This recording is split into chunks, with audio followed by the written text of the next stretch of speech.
నమస్తే. మీ ఇంట్లో పూజ, వ్రతం, బారసాల, అన్నప్రాసన, సత్యనారాయణ వ్రతం, వివాహం లాంటి ఎలాంటి శుభకార్యానికి కావలసిన పూజా సామాగ్రి అయినా, పురోహితులైన www.epoojastore.com ద్వారా మీ ఇంటి వద్దనే పొందవచ్చు. మరిన్ని వివరాలకి 8096838383కి కాల్ చేయండి.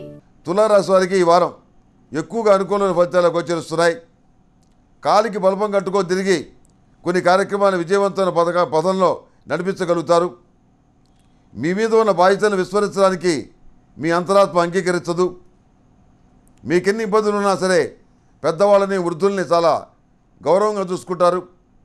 వాళ్ళ ఆశీస్సులు తీసుకొని వాళ్ళతో విషయాలు చెప్పి మిగతా విషయాల్ని ప్రారంభిస్తారు, చేయగలుగుతారు. ఎవరికి భయపడకుండా, ఎవరో ఏదో అనుకుంటారనే భావన లేకుండా మీ మీద ఉన్న ధర్మం ఏదైతే ఉందో దాన్ని మీరు సక్రమంగా నెరవేర్చగలుగుతారు. ఎందుకు చెప్తున్నానంటే, ఈ రోజుల్లో తల్లిదండ్రికి అన్నం పెట్టేవాడు ఎవడైనా ఉన్నాడంటే వాడిని కూడా మహాపాపిగా చూస్తున్నారు. ఈ దాదా మొత్తం మీ అమ్మానాన్నకే పెడతావా, మాకేం పెట్టవా, నేను నా పిల్లలు ఏం కావాలి, బొచ్చు పట్టుకొని అడుక్కు తినాలా, అంతా మీ తమ్ముడికేనా, అంతా మీ చెల్లెలికేనా, మా వాళ్ళకేం పెట్టరా, మీ పిల్లలకేం మిగిల్చరా, నాకు బంగారు రంగులు చేయించరా, నా బతికెట్టకే పోవాలా, ఈ రకంగా మాట్లాడేటువంటి జీవిత భాగస్వామి లేక ఇతరుల వల్ల మీరు ఇబ్బంది పడతారు. అయినప్పటికీ మీలో ఏమాత్రం మార్పు రాదు. రహస్యంగా వాళ్ళకి సహాయం చేస్తారు, ఎవరికి తెలియకుండా, రెండో కంటి తెలియకుండా. అక్కడ వాళ్ళు మాట్లాడడానికి ఏ రకమైన సబ్జెక్టు లేకుండా చేస్తారు.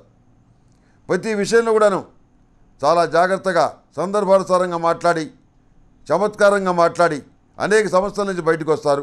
మీడియా పరంగా మంచి ప్రఖ్యాతి లభిస్తుంది. అదే కోణంలో దేశంలో జరుగుతున్నటువంటి ఈ కుంభకోణాలు, ఈ రకమైనటువంటి అరాచకాలు, ఆత్మహత్యలు, ఇవన్నీ కూడా మీ మానసిక వేదన కారణమవుతాయి. సామాజిక స్పృహ ఎక్కువగా కలిగి ఉంటే కూడా నేరం అని చెప్పని అనిపిస్తుంది.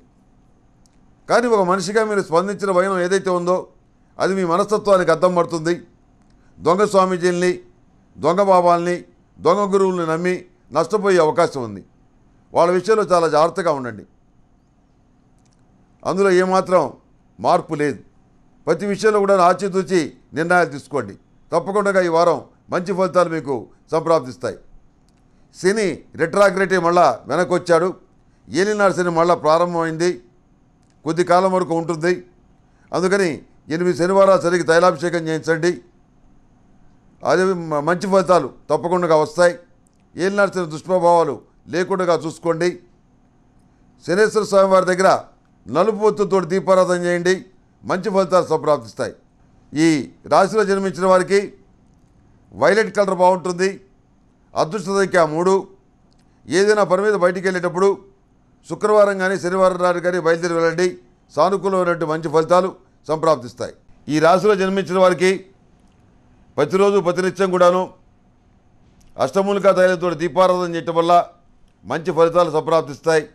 లక్ష్మీదేవికి లక్ష్మీ తామర ఒత్తులు, గణపతికి తెల్లజిల్లేడు ఒత్తులు, ఓం నమ శివాయ ఒత్తులు శివుడికి, ఓం నమో నారాయణ ఒత్తులు వైష్ణవ దేవుళ్ళకి, హనుమాన్ ఒత్తులు ఆంజనేయ స్వామి వారికి, అరటి ఒత్తులు అరిష్ట నివారణ కోసం ఎక్కడైనా కానీ అరటి ఒత్తులను వెలిగించవచ్చు. దానికంత ప్రత్యేకత ఉంది. ఇక ప్రతిరోజు కూడాను సిద్ధగంధంతో, మహాతీర్థంపొడితోటి భగవంతుడి భగవతిని అభిషేకం చేయటం అనేది చెప్పదగిన సూచన. అంతేకాకుండా ఈ సర్పదోష సంబంధమైనటువంటి ఫలితాలు, దుర్నిమిత్తమైన ఫలితాలు పోవటానికి ప్రతి రాశి వారు కూడాను సర్పదోష నివారణ చూర్ణంతో స్నానం చేయటం చెప్పదగినటువంటి మరొక సూచన. ఈ తెల్ల ఈశ్వరి వేరు కలిసేటువంటి సుమంగళి పసుపు చాలా విశిష్టమైంది. దీన్ని అమ్మవారికి అభిషేకం చేయడానికి ఉపయోగించండి. లింగార్చన చేయడానికి అభిషేకంలో ఉపయోగించండి. మంచి ఫలితాలు సంప్రాప్తిస్తాయి. మానసికమైనటువంటి సంతోషం కలుగుతుంది. కార్య విజయం లభించే అవకాశం గోచరిస్తుంది.